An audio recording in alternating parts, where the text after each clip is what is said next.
Madame, Monsieur, bonsoir et bienvenue dans 52 minutes avec, comme le grand maître mystique de la confrérie Chichia, Moïn-Din Chishti, qui a tout abandonné quand il a été appelé à errer il y a 9 siècles de cela à la recherche de connaissances et de sagesse. Notre invité sillonne et relie les mondes, les êtres, les religions et toutes les formes de spiritualité depuis 25 ans. Il y a 25 ans, alors jeune étudiante en histoire de l'art, elle a quitté son Europe natale pour répondre à l'appel de la beauté. Ses pérégrinations l'amèneront en Inde ou bien au-delà de la beauté. Elle rencontrera l'amour sans rien préméditer, sans rien demander. L'amour est venu à elle. La présence divine, comme elle le dit, a voulu qu'elle embrasse l'islam, embrasser l'islam, une expression qui lui est chère au-delà de la conversion. On embrasse l'islam car il s'agit pour elle d'une histoire d'amour. Et depuis, elle cherche le beau et voit le beau partout, fidèle à la citation du grand maître soufi Al-Junayd. Le soufi est comme la terre, on y jette tout ce qui est vil et pourtant il n'en sort que du beau. Je ne sais pas, c'est notre invitée de cette semaine, Carole Latifa Amir, est née avec ce visage serein et ce regard qui nous plonge dans son cœur et plonge dans le nôtre. Si le cœur ne contemple pas, l'œil ne verra pas. Et notre invité a fait de la contemplation sa raison de vivre, puisque contempler, c'est suspendre le temps à coup de beauté, et que la beauté est indissociable de celui qui voit. Carole Latifa Amir est entre autres la directrice artistique du Festival de Fès de la culture soufie et cofondatrice de la plateforme numérique soufihéritage.com. Ancienne journaliste culturelle, elle est curatrice d'expositions d'art contemporain, membre du conseil d'administration de l'émission Islam de France 2, artiste dramatique. Elle œuvre notamment au sein du groupe de dialogue Femmes du Conseil français du culte musulman. Elle est aussi très engagée dans la sauvegarde des arts sacrés et leur enrichissement, leur pérennisation à travers des spectacles et des créations contemporaines, concerts, récitals de poésie en lien avec la culture d'islam et l'art occidental. Elle transmet aussi l'enseignement des grands maîtres soufis pour les femmes et les hommes en quête de sens, du beau et du spirituel dans les 4 coins du monde, quel que soit leur milieu ou leur confession. Carole Latifa Amir a reçu entre autres le trophée Bawabat Fès pour couronner son travail de femme au service du rayonnement du Maroc dans le monde. Et elle nous fait aujourd'hui le grand plaisir d'être avec nous pour nous parler de spiritualité, de soufisme, du beau et de la 15e édition du Festival de la culture soufie qui se tient du 22 au 29 octobre dans la ville de Fès et on l'espère un tout petit peu d'elle aussi. Madame Amir, bonsoir et merci beaucoup d'être avec nous. Bonsoir, Lala Soumaya. C'est mon grand plaisir d'être avec vous. C'est moi. Alors, je sais que vous n'aimez pas parler de vous. Vous êtes née française, d'origine suisse. Vous êtes devenue citoyenne indienne d'outre-mer. Est-ce que vous êtes née en France ou en Suisse à la base ?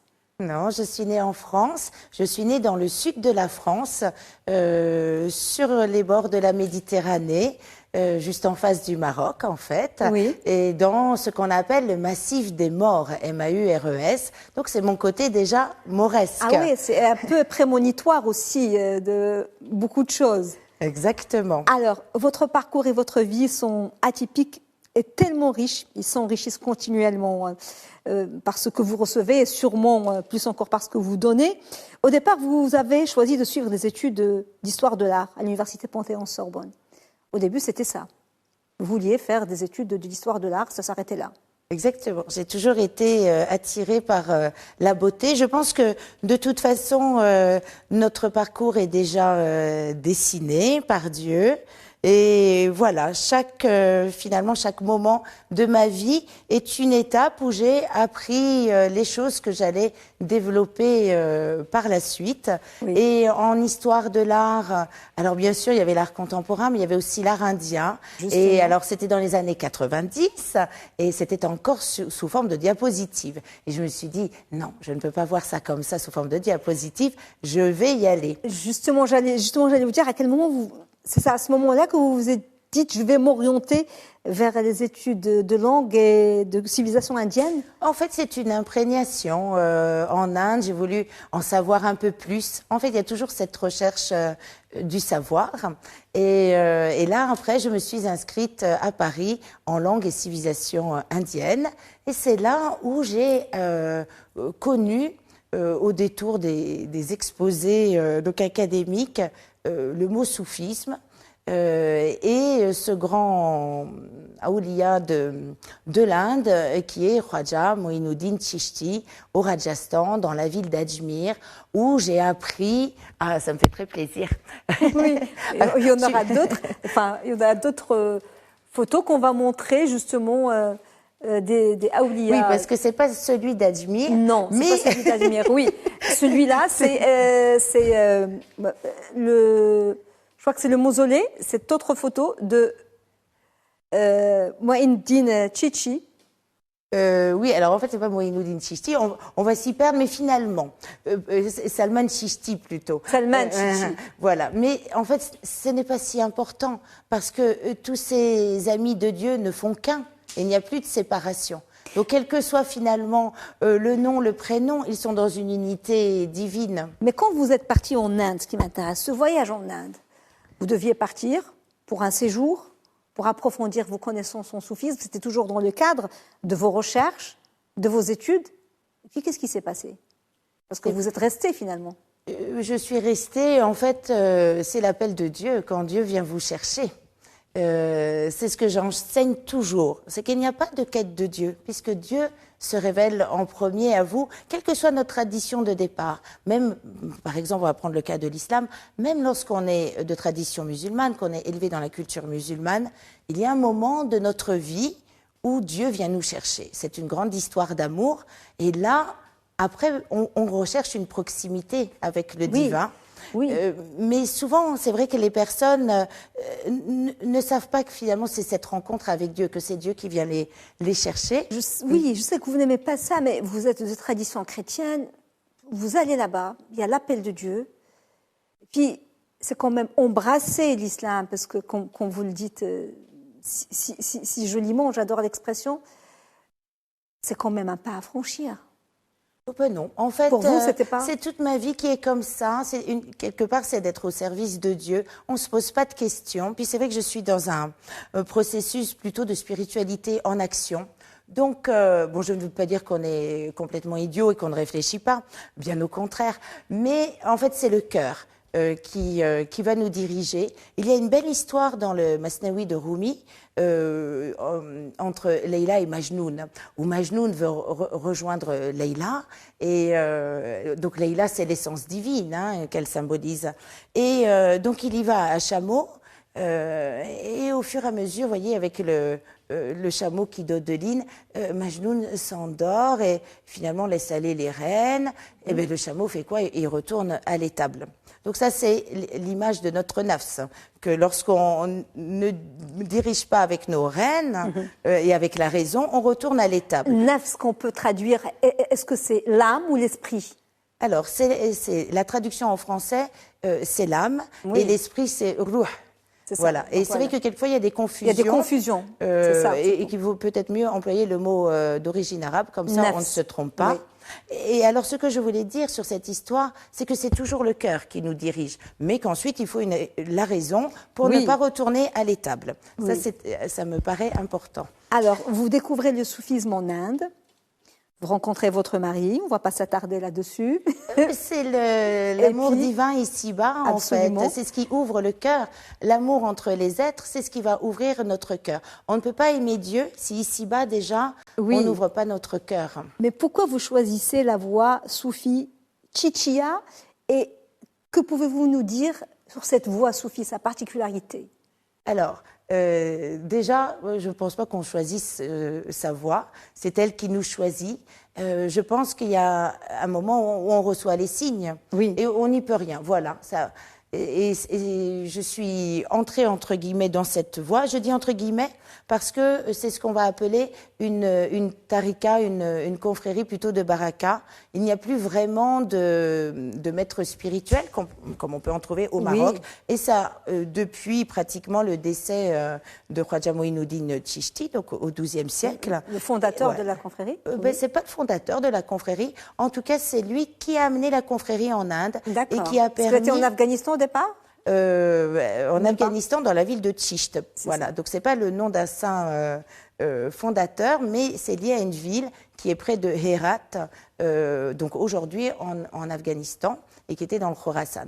Et comment dire, ce proche de Dieu, ce wali, a permis justement à ce que ce soit un islam soufi qui se diffuse en Inde. Et c'est important aussi pour bien comprendre l'Inde aujourd'hui et l'islam en Inde aujourd'hui. Oui, alors c'est une confrérie, corrigez-moi si je me trompe, bien sûr d'inspiration mystique, mais où la musique et le chant religieux sont très présents. Exactement, c'est la façon dont l'enseignement a été diffusé auprès d'une population qui ne parlait pas la langue persane, puisque finalement, Khwaja Moïnoudine Chishti venait de ce qui est aujourd'hui l'Iran, qui était le Khorasan à l'époque, et la langue en fait de la culture était le persan en Inde jusqu'à fort longtemps. Donc voilà, le chant c'était... Le chant c'était une façon d'ouvrir le cœur. Et d'ailleurs, quelquefois au Maroc, j'ai des personnes très gentilles qui viennent me voir et qui me disent « Oh, si seulement tu pouvais comprendre les paroles ».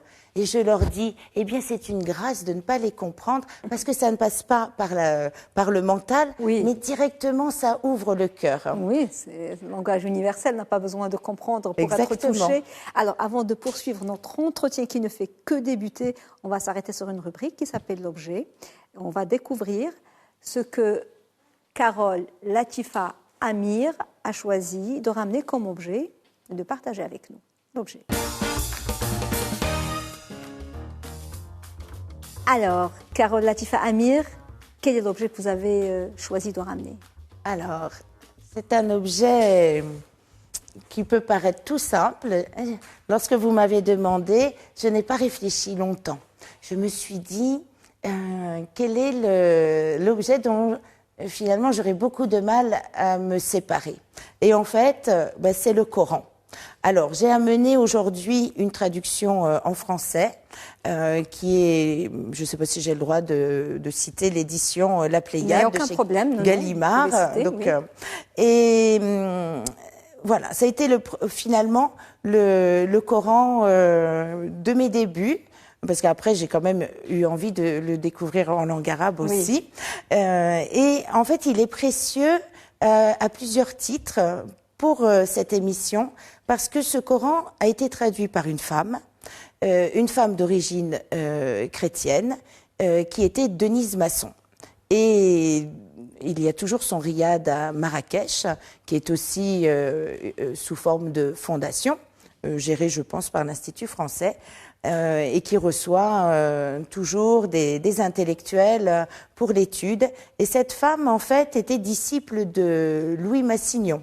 Oui. Voilà, qui était donc un grand islamologue français et qui, en fait, en étudiant notamment Halaj et dans cette proximité de l'islam, s'est converti, mais il ne s'est pas converti à l'islam, il s'est converti à sa propre religion, qui était le catholicisme.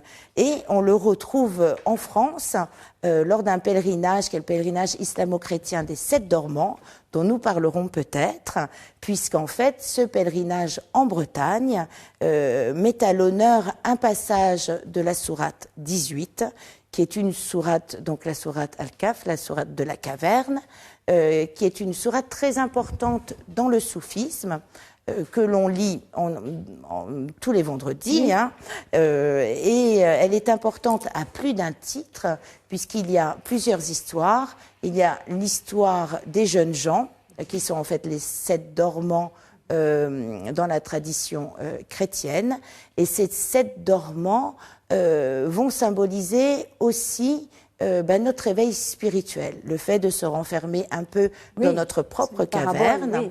Voilà. Et puis, il y a aussi l'histoire après du maître initiateur, du serviteur de Dieu, comme il est décrit dans le Coran, que l'on appelle le khidr, ou le khadir, ou khazer, ou hizir, ça dépend, voilà, quand on voyage en Turquie, en Inde, en Iran, il prend différents noms, mais ici au Maroc, c'est le khadir, et qui est le maître initiateur, aussi on dit que c'est le maître de ceux qui n'ont pas trouvé encore de maître. Oui. Voilà. Et c'est important parce qu'il a initié Moïse justement en lui disant je veux bien que tu m'accompagnes, mais par contre tu ne me poses pas de questions. chose que Moïse n'a pas pu tenir, n'a pas pu faire, oui. Et c'est important parce que cette sourate 18 va vraiment symboliser notre éveil spirituel et après notre éducation spirituelle qui est simplement une éducation dans la voie du prophète Mohammed, sallallahu alayhi wa sallam, qui est justement l'excellence du comportement, l'ouverture du cœur, l'apprentissage de la vision intérieure, ce qu'on appelle l'œil du cœur. L'œil du cœur. Il y a un passage que vous tenez à lire. Ah oui, alors c'est un passage de Rumi. De Rumi. Du livre du dedans, donc le livre du dedans, Fihi ma Fihi. Il va falloir vous habituer à ma prononciation de l'arabe. Non, mais on comprend. Fihi ma Fihi, oui. Voilà, qui a été traduit par Eva de Vitré-Meyerovitch, donc une femme française qui a dédié sa vie à Rumi. Oui, qui a traduit Rumi. Et grâce à elle, beaucoup d'Arabes et de musulmans ont découvert Rumi grâce à sa traduction. Exactement, dont Fawzi Skali, qui est un peu son fils spirituel ici au Maroc. Je tiens à le souligner, que vous aviez reçu lors d'une très belle émission. Alors, que nous dit Rumi par rapport au Coran? Le Coran est comme une jeune mariée. Tu essaies de retirer son voile et elle ne te montre pas son visage. Au moment où la jeune mariée, qu'est le sens du Coran, retire son voile, le royaume de la foi est dénué de troubles. Si l'examen du Coran ne te donne aucune satisfaction et ne te dévoile rien, c'est parce qu'il refuse que tu retires le voile. Il a rusé avec toi en se montrant comme laid. Il te dit « Je ne suis pas cette beauté ». Alors c'est important à plus d'un titre parce que Rumi évoque aussi la signification et symbolique et spirituelle du Coran que l'on appelle le ta'wil, qui est un tafsir, mais un tafsir spirituel du Coran, que l'on étudie d'ailleurs sur la plateforme Sufi Heritage que vous aviez citée en introduction. Et ça nous permet aussi de considérer que le Coran n'est pas fixé dans le temps, à une époque, et pour des lecteurs à une époque. C'est vraiment la parole de Dieu est revivifiée à chaque instant, et c'est un message individuel. Et c'est ça aussi qui est intéressant dans notre lecture du Coran, c'est qu'à chaque fois, Dieu, Allah, s'adresse à nous. Oui. Et il s'ouvre à ceux qu'il choisit. Pour certains, c'est hermétique.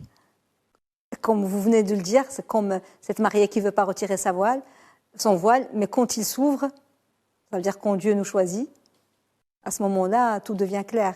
Exactement. Et sur cette compréhension du Coran, eh bien, il y a aussi les grands maîtres du soufisme qui sont aussi les grands phares, les lumières pour mieux appréhender la lecture du Coran. Oui, alors, en Inde, vous devenez aussi très proche du soufisme turc aussi, et du maître de ney franco-turc Qutsi Erguner, qui va vous faire découvrir ou pénétrer dans le monde de la confrérie des derviches tourneurs.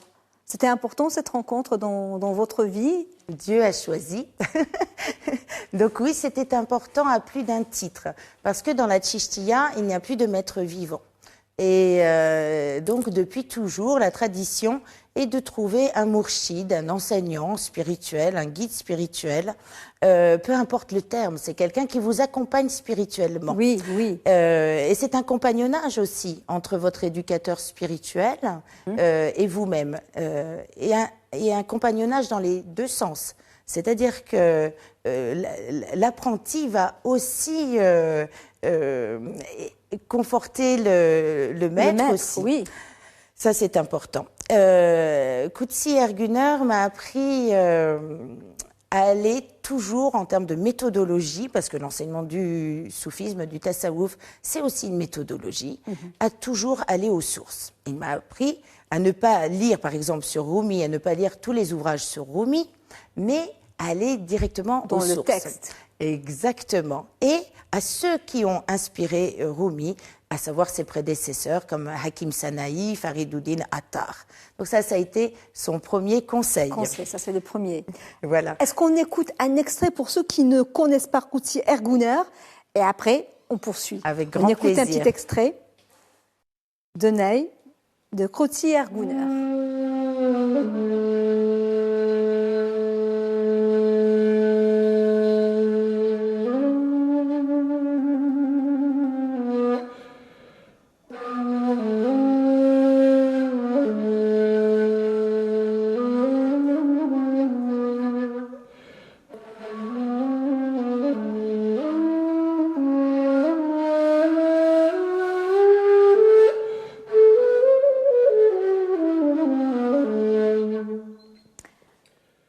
Très beau.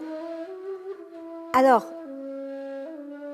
grâce à Qudsi Ergouner, vous commencez à vous intéresser aux derviches tourneurs. Qu'est-ce qui vous attire dans cette confrérie aussi? Alors, Parce qu'il y a les derviches de Syrie, il y a ceux de Turquie, mais c'est beaucoup plus ceux de Turquie. Alors, ce n'est pas forcément les derviches tourneurs, parce que lorsque vous entrez dans la voie Mevlevi, vous commencez par la cuisine. Donc vous aviez dans le passé, parce que la confrérie a quand même vu sa fin en 1925, lorsque le soufisme et ses confréries ont été interdits par Atatürk. Donc l'initiation aujourd'hui est un peu différente. Au départ, il y avait cette retraite de 1001 jours, donc 3 ans à peu près. C'est beaucoup. Voilà. Ça t'a réduit à 40 jours. Non, mais à la cuisine. Oui. Et puis on œuvrait. On n'était pas enfermés dans une cellule pendant 3 ans. On œuvrait à la cuisine et on apprenait à servir. Et quelque part, c'est symbolisé un peu par le chaudron. Voilà, on met tout à cuire, tout en ébullition. Il y a l'écume que nous rappelle le Coran, qu'on enlève afin de séparer le vrai du faux. Et puis au bout de 3 ans, eh bien on voyait si on était prêt ou pas à entrer dans la confrérie. Et là, on avait une initiation aux arts. Donc là, on revient, vous voyez, à l'histoire de l'art. Oui. Alors, il y avait soit la musique, la calligraphie, la poésie, je vais en oublier, et puis justement, cet art de tourner. Oui. Mais vous voyez, c'est juste finalement un des arts qui était pratiqué dans la Mevlevia. Dans la Mevlevia. Voilà. Alors c'est vrai qu'on l'associe aujourd'hui aux derviches tourneurs. Oui. Et je rappelle que vraiment les derviches tourneurs tels qu'on les connaît maintenant, c'est une cérémonie qui date du XVIIe siècle avec les vêtements blancs. Donc c'est beaucoup plus récent qu'on ne le pense. Ce qu'on pense, oui, c'est vrai. Et puis finalement, l'enseignement de Mevlana, de Rumi, Maulana, notre maître, ce n'est pas les derviches tourneurs. C'est nous apprendre, le début du Sama nous dit « Doste haq », ami de la vérité. Donc c'est un enseignement qui nous invite à rester dans la vérité, dans le vrai, et à développer notre vision. Alors, les derviches tourneurs vont se produire pour la première fois au Maroc, au Festival de la culture soufie. C'est une première. Ce sont les derviches de Konya ou Alors, ce sont les derviches de Konya. En effet, ce n'est pas tout à fait la première fois, mais en tout cas, ça faisait fort longtemps qu'ils n'étaient pas venus au Maroc. Et c'est avec grand plaisir que nous allons les accueillir. Et d'ailleurs, ça fait partie de mon métier de directrice artistique, de créer des ponts entre les pays. En général, ça se fait aussi entre gouvernements. Donc c'est un travail très intéressant parce que aussi très diplomatique. Par exemple, nous avons aussi travaillé avec l'ambassadeur du Maroc en Turquie, à Ankara, et le ministre de la Culture turc. D'ailleurs, nous aurons ces représentants lors du festival. Et ça, c'est un côté vraiment fantastique parce qu'on pense que la culture, c'est quelque chose de très éthéré. Pas du tout. Il y a aussi toute cette diplomatie culturelle qui est très présente. On ne peut pas faire tout et n'importe quoi. Et par exemple, pendant le festival, nous allons accueillir l'Inde, dont vous avez parlé, la Turquie, l'Azerbaïdjan. Je vais en oublier. Il y a aussi un peu une quinzaine de pays. Oui, non, un petit peu moins tout moins, de même. Moins. Oui, oui. Je croyais que c'était- Et en non, fait, c'est un pouvoir doux, mais puissant. oui, et en même temps, le fait que ça se passe au Maroc, c'est emblématique du Maroc. Parce que si j'aime travailler au Maroc, c'est qu'il y a cette tradition d'hospitalité que nous n'avons pas en France et que Louis Massignon aimait sur les terres d'islam. En France, nous avons beaucoup oublié l'hospitalité. Au Maroc, c'est une valeur encore très présente. Oui. Et au nom de cette hospitalité, le Maroc a été un vrai carrefour culturel. Déjà au XVe siècle, Oui, lorsque, oui. avec la chute d'El Andalus, voilà, il a accueilli aussi toute cette belle culture d'El Andalus que l'on retrouve jusqu'à aujourd'hui. Et c'est vrai aussi énormément Oui. à Fès. Oui. Et il y a cette ouverture aussi par rapport aux mers, aux océans du Maroc, sa façon géographique d'être situé. Et ça, je trouve que c'est un pays qui a un fort potentiel de réunir les cultures et les religions aussi, ce qui est une grande spécificité en terre d'islam. Oui. Et c'est vrai que j'aime travailler au Maroc pour toutes ces raisons-là. On va voir, pour donner un avant-goût et pour donner envie aux gens d'aller au festival, un tout petit extrait des derviches tourneurs. Je ne sais pas si ce sont les derviches de Konya, en tout cas ces derviches turcs. C'est un véritable ravissement pour les yeux et pour les oreilles. On aura un tout petit extrait en Avec plaisir. poursuite.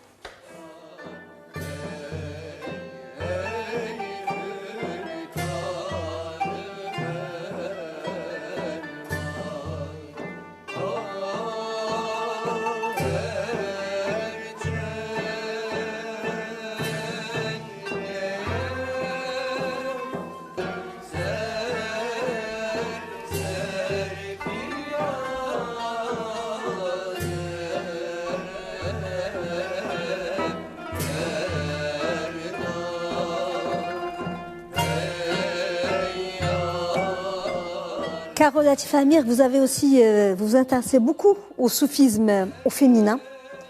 Vous dites qu'il est important pour élever les consciences de mettre en lumière les initiatives des femmes.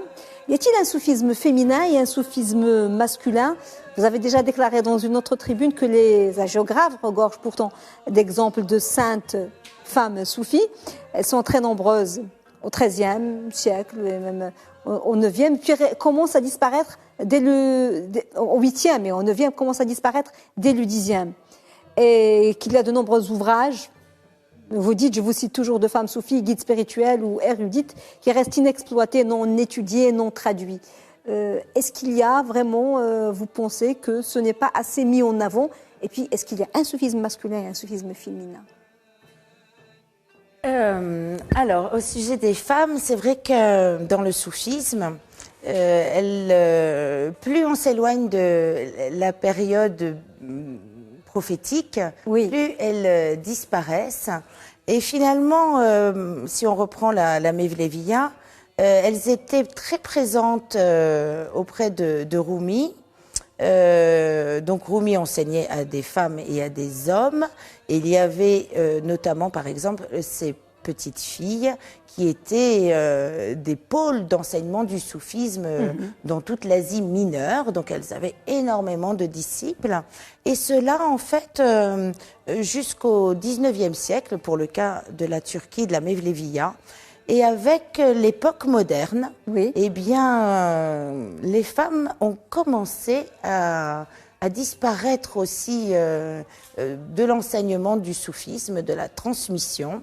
Et aujourd'hui, alors que aujourd'hui les femmes sont même comment dire, au niveau des études, elles réussissent davantage. Ce sont les statistiques Oui. qui le disent et non moi. Les femmes ont des métiers passionnants.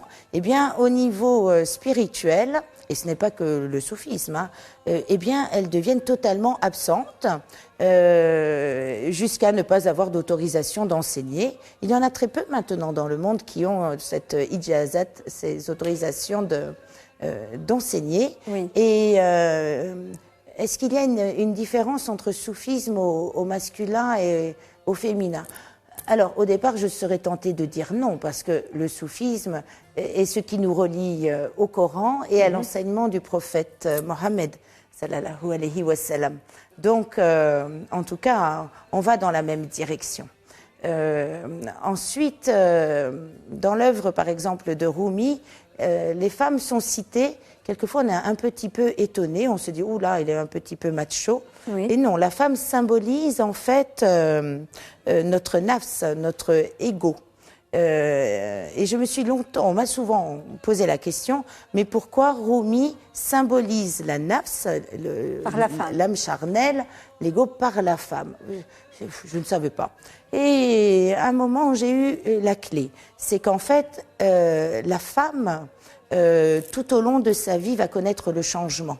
Petite fille, son corps va changer, elle va commencer à avoir aussi ses règles, ensuite elle va tomber ou pas enceinte, être ménopausée. Donc tout au long de sa vie, son corps change, oui. et mensuellement, son corps change aussi.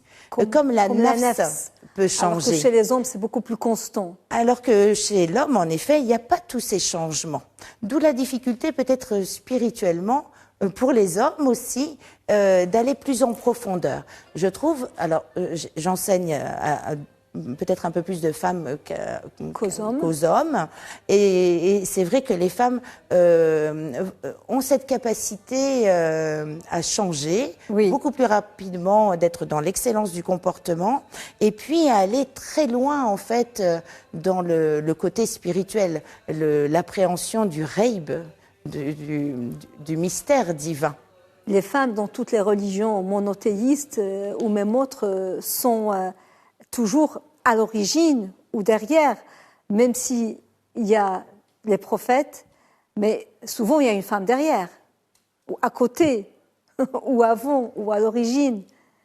Après, c'est peut-être aussi la façon dont on transmet les histoires. Parce que je me suis posé la question, pourquoi il y a finalement aussi peu de récits sur les femmes maîtres spirituels, guides spirituels. Oui. Eh bien, en fait, je me suis rendu compte que les ouvrages sont souvent écrits par des hommes. Et en islam, eh bien, les hommes restent avec les hommes, oui. Et les femmes avec les femmes. Et donc, les hommes n'ont pas accès. C'est un peu pour les défendre. Oui, pourquoi oui, n'écrivent-ils pas sur les femmes? C'est parce qu'ils n'ont pas accès, au fait, à ces femmes qui enseignent. Donc, ils ne peuvent pas relater ce qu'ils voient. Parce que dans le soufisme, c'est ça. Les maîtres n'écrivent pas. Ce sont, ou peu, on va dire, après il y en a qui écrivent, mais ce sont souvent par tradition les disciples qui prennent des notes. Qui prennent des notes. On va voir des photos, 3 photos de la rubrique, une rubrique qui s'appelle Triptyque, qui va nous amener à parler de choses qui vous tiennent à cœur, qui vous intéressent, comme l'interreligieux ou autre. La rubrique Triptyque, on découvre les photos que Carole Latifa Amir a choisies. La première photo que vous avez choisie est celle-ci. C'est une résolution onusienne. De quoi s'agit-il? Oui, c'est surprenant. Oui, oui. C'est surprenant parce que c'est la résolution 1325 qui a été votée, je crois, par 192 pays en 2000. Femmes, paix et sécurité.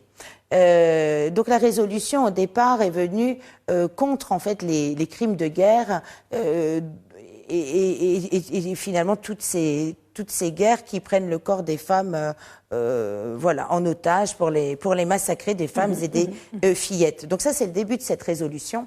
Et ensuite cette résolution est allée beaucoup plus loin en disant que lorsque dans les institutions il y avait la présence des femmes, eh bien, lorsqu'il y avait des conflits à gérer, l'ONU a remarqué qu'on allait beaucoup plus facilement vers la paix quand il y avait ces femmes présentes dans des institutions.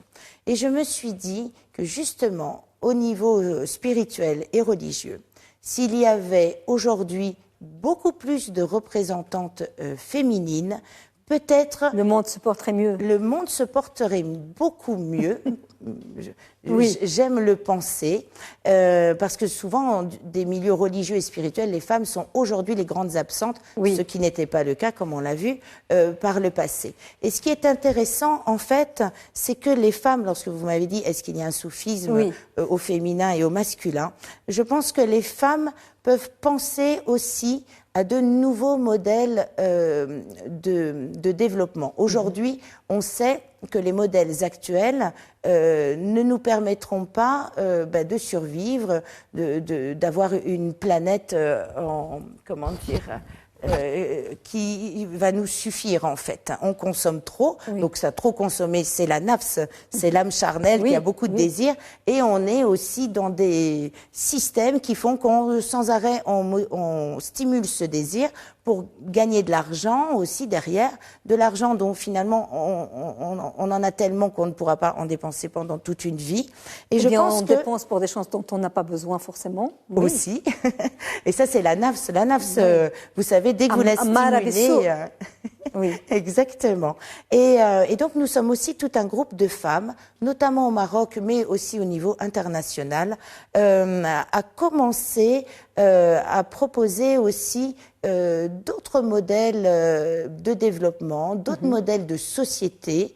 Et c'est pour ça que je me disais que cette résolution 1325, on pourrait aussi s'appuyer sur elle pour laisser un peu plus de place aux femmes qui pourraient, à travers le soufisme, mais chacune aussi de leur spiritualité, parce que c'est pas que les femmes musulmanes, c'est aussi les chrétiennes, pas que les chrétiennes, pas que les juifs, hindous, et même, voilà. Toutes les sagesses du monde peuvent proposer de nouveaux modèles de développement. Et à l'heure où on en cherche de nouveaux, je pense qu'il y a un gros travail à faire dans tous les secteurs, notamment la santé, le développement durable, parce que le soufisme, c'est pour aujourd'hui.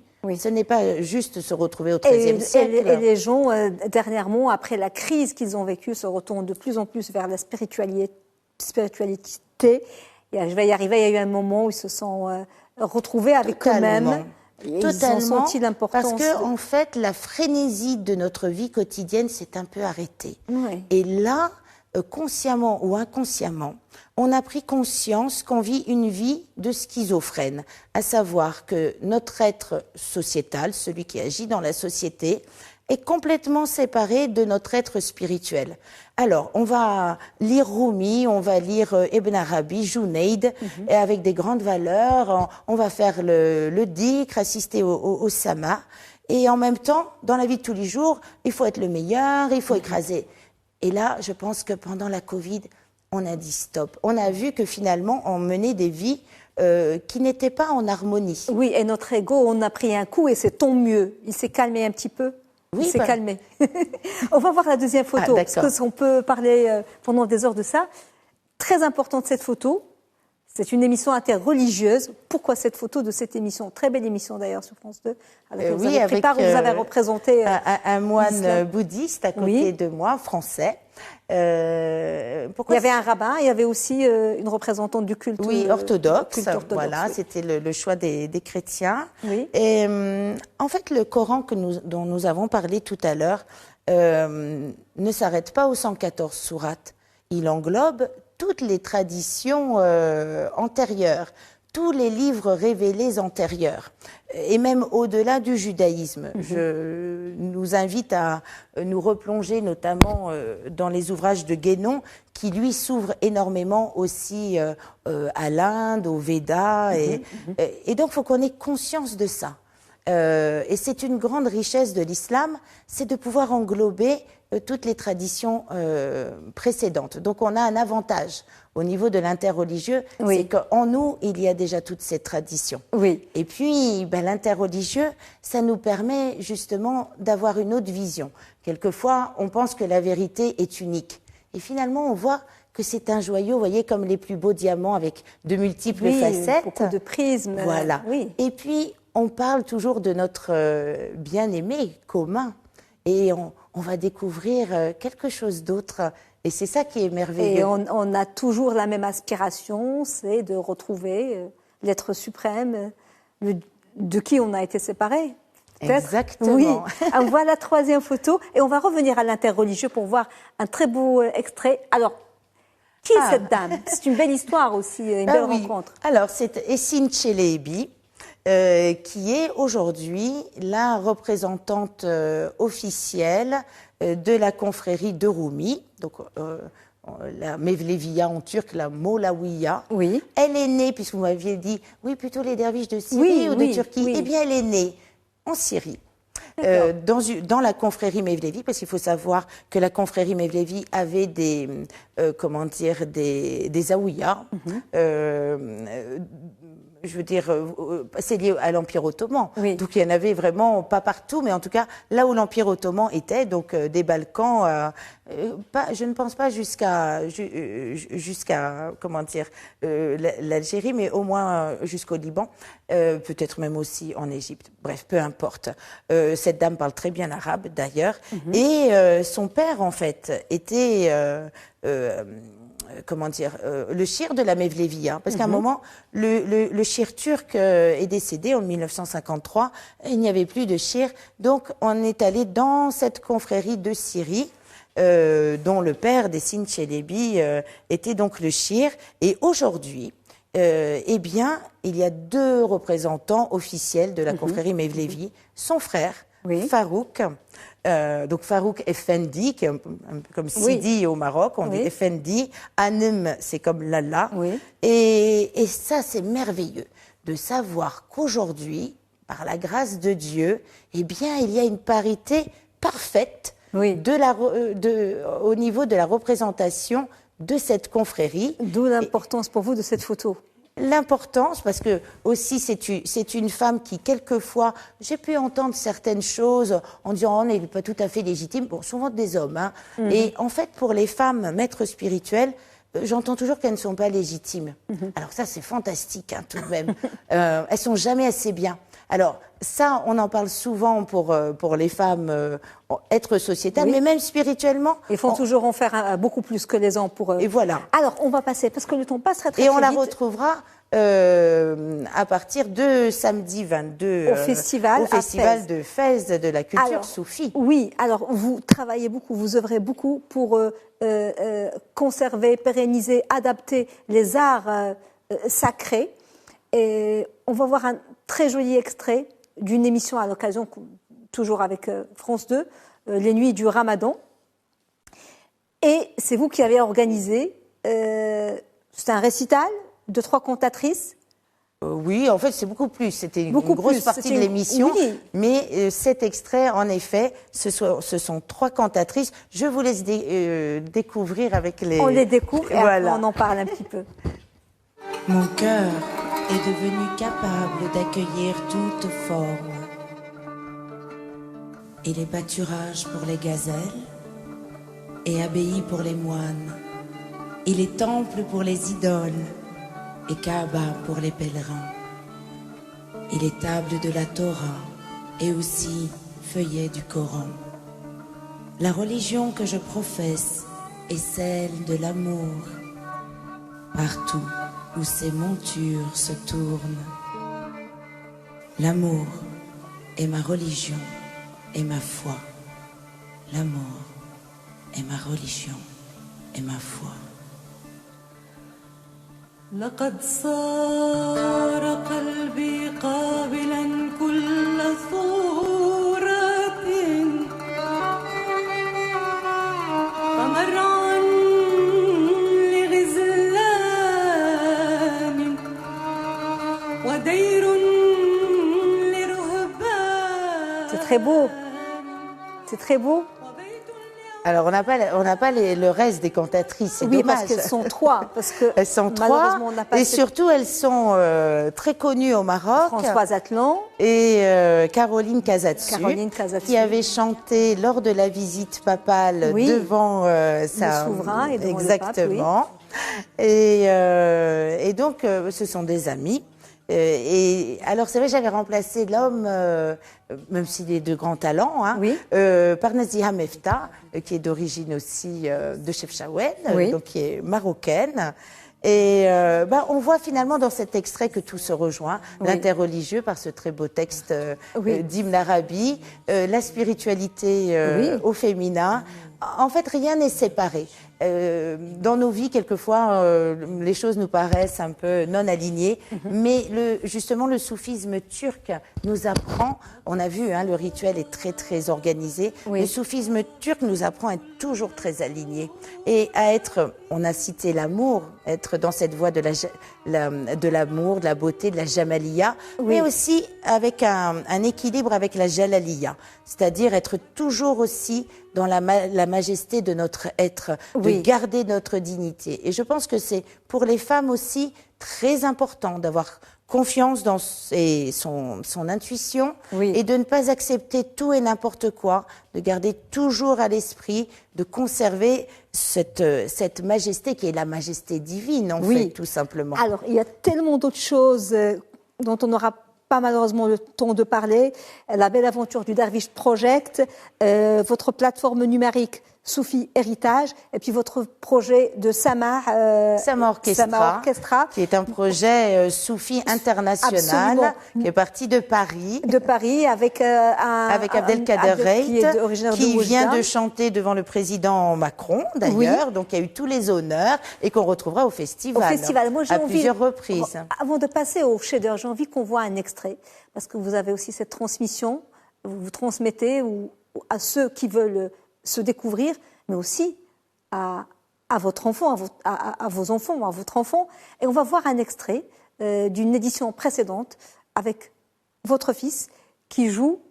C'est quoi? Comment on appelle Alors, c'est cet le instrument? sitar, donc c'est un luth indien, et on le retrouvera au festival, lors de l'ouverture d'ailleurs. On écoute un petit extrait, on revient.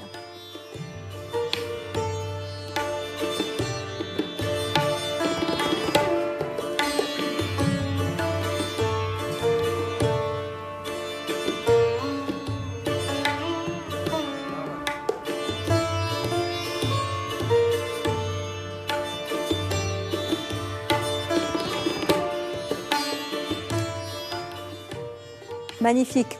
Rag Kirvani, le rag des oiseaux. L'oiseau qui symbolise notre âme, en fait. Notre âme. Qui est dans la cage du corps et qui ne demande qu'à s'élever. Exactement. Carole Latifa Amer, quel est le chef-d'œuvre que vous avez choisi? On va voir le chef-d'œuvre qu'a choisi notre invité.